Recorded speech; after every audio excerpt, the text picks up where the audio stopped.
Hello everyone, and welcome to another episode of the Wise Decision Maker Show, where we help you make the wisest and most profitable decisions. My name is Dr. Gleb Tsipursky. I'm the CEO of Disaster Avoidance Experts, the future of work consultancy that sponsors the Wise Decision Maker Show. And today I want to talk about how to empower workers to co-create the return to office, or if you already returned to office, the hybrid work schedule in such a way as to maximize engagement and productivity. Now, employee involvement in transitioning to hybrid work is really important, and that's not something that leaders do nearly sufficiently. Ignoring employees leads to frustration, resistance, and non-compliance, and nobody wants that. And I've seen that at the 24 companies that I helped figure out their transition to a hybrid work model, the importance of employee surveys and focus groups, getting them involved and having employee voices, helping employees feel like they're heard in the transition to figuring out the future of work model.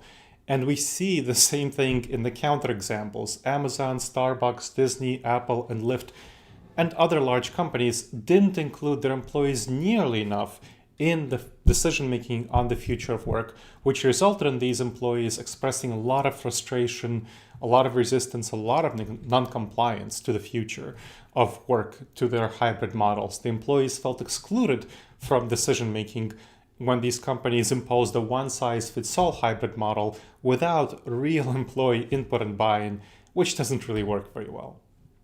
Now, what does it mean to embrace employee preferences in hybrid work models?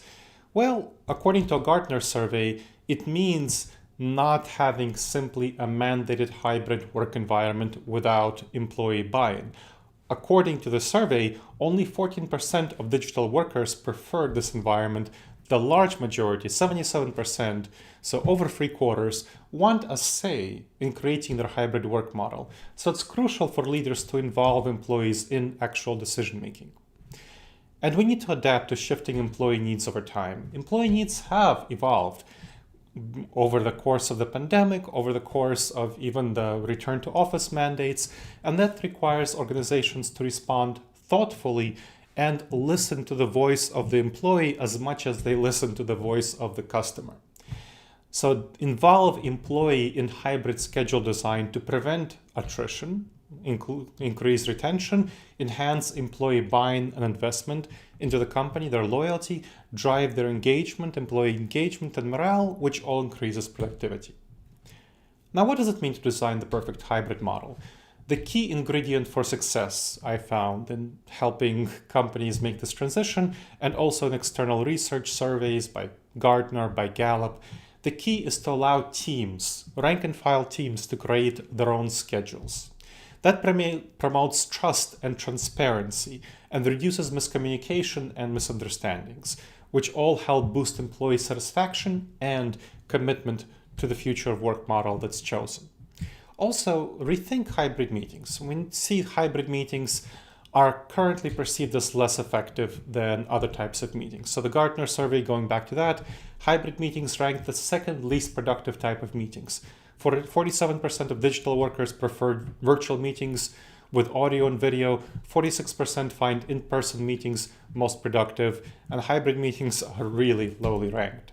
So it's crucial to make sure that hybrid meetings are a productive experience, and we can do that. How to make them more productive?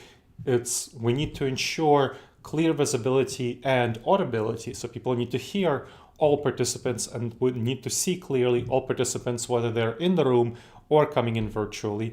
We need to have seamless interaction with in-meeting content and conversation, again, virtual participants and in the room.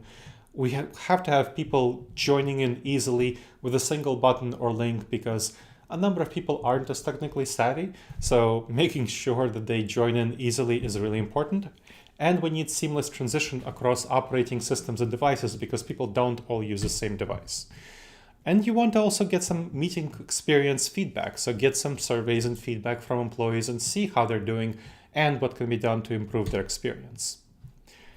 We want to think about monitoring, but it's not simply monitoring keystrokes. It has to be trust-based, and employees need to make sure that they know, you need to make sure that employees know what's going on and that they trust that the monitoring system is going to help them. Because if they are suspicious of the monitoring system, that causes disengagement. And 96% of employees do accept monitoring if it helps them do their job better, according to the Gartner survey. So how do you foster that trust in monitoring? You want to have transparent data collection practices. Tell employees what you collect, show them what you collect, and show them how it helps them do their job by helping you improve their productivity and the way that the organization functions.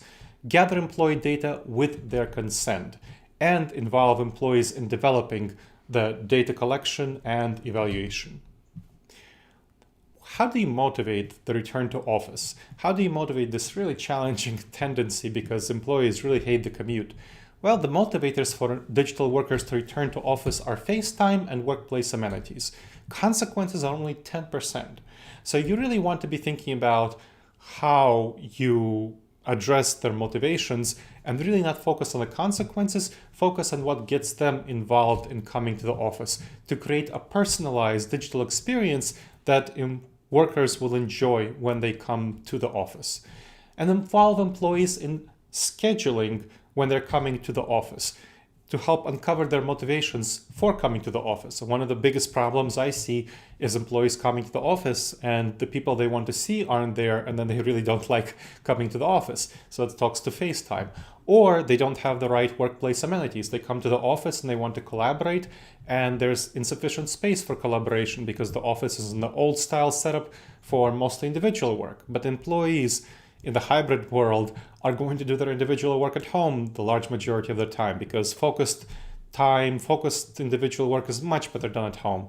They're coming to the office mainly for collaboration, and if they don't have the right amenities, that will not be helpful.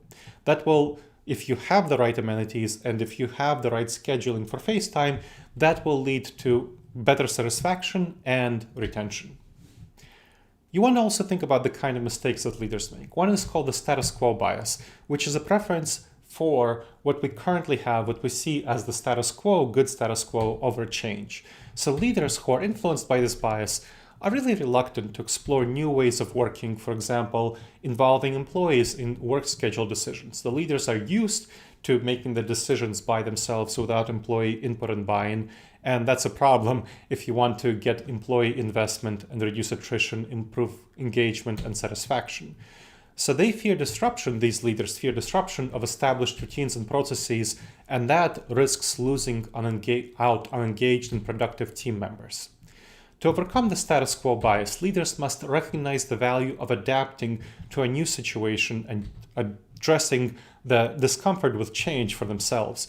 They need to involve employees in decision-making and embrace this innovative approach with involving employees for collaborative and successful work environments. Again, it has to be collaborative with a lot of employee investment. Another problem I see is the empathy gap. So the empathy gap has to do with how leaders have a difficulty understanding other people's emotions and their needs without experiencing these emotions. Because leaders have a much stronger preference for coming to the office. Their personal perspective is that, hey, in-office work is great because they can control people, they can manage people better when they see them. But that's a problem because employees don't like to be micromanaged. They like a lot of autonomy. And so you need to be empathetic to their perspective. So you need to have active listening and seeking feedback from employees and respect their emotions, showing empathy to them. And that, of course, involves getting their buy-in and input. So to empower employees for hybrid work success means allowing and encouraging and supporting employees to co-create hybrid work schedule within organizations and pushing down the decision-making to the team level. Empowered employees are engaged, motivated and perform better, and they have higher productivity and higher retention. So this prepares the workforce for the truly modern business world of flexible schedule. Embracing hybrid work revolution gives employees autonomy, and autonomy has been shown to improve productivity and engagement. And it helps ensure their success by ensuring your success as an employer. All right, everyone. This, I hope, has been helpful for learning how to co-create the return to office, the hybrid work schedule with your employees. Please make sure to subscribe wherever you checked out the show, and make sure to leave a review. It helps others discover the show, and it helps us improve the show. All right, everyone. I look forward to seeing you next episode of the Wise Decision Maker Show. In the meantime, the wisest and most profitable decisions to you, my friends.